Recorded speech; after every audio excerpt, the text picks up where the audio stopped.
കേരളം ആരോഗ്യരംഗത്ത് ലോകനിലവാരത്തിലാണെന്ന് മന്ത്രി doctor R Bindu. ആരോഗ്യരംഗത്തെ മാറ്റങ്ങൾ ഏതെങ്കിലും ഒരു മന്ത്രിയുടേതല്ലെന്നും ശ്രീമതി ടീച്ചർ തുടങ്ങിവെച്ചത് ശൈലജ ടീച്ചറും വീണ ജോർജും തുടരുകയാണെന്നും മന്ത്രി പറഞ്ഞു. ഗുരുവായൂർ നഗരസഭയുടെ 3ാമത്തെ ജനകീയ ആരോഗ്യ കേന്ദ്രം ചൂൽപ്പുറത്ത് ഉദ്ഘാടനം ചെയ്ത് സംസാരിക്കുകയായിരുന്നു മന്ത്രി. നഗരസഭാ ചെയർമാൻ എം കൃഷ്ണദാസ് അധ്യക്ഷത വഹിച്ചു.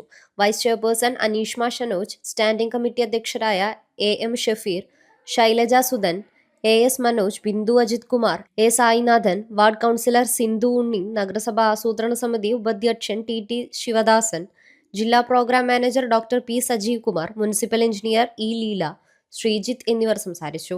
ഡോക്ടർ, നേഴ്സ്, ഫാർമസിസ്റ്റ് എന്നിവരുടെ സേവനം പുതിയ കേന്ദ്രത്തിൽ ലഭിക്കും. ഉച്ചയ്ക്ക് 1 മുതൽ വൈകിട്ട് 7 വരെയാണ് ഡോക്ടറുടെ സേവനം. സഞ്ജീവനി സേവനം വൈകാതെ ലഭ്യമാകും. നമ്മുടെ ശ്രീമതി ടീച്ചർ ആരോഗ്യമന്ത്രിയായിരുന്നപ്പോൾ തുടങ്ങിയ ഒരു മാറ്റങ്ങളുടെയും മുന്നേറ്റങ്ങളുടെയും അന്തരീക്ഷം, അത് പിന്നീട് ശൈലജ ടീച്ചറും ഇപ്പോൾ വീണ ജോർജും ഒക്കെ തുടർന്നു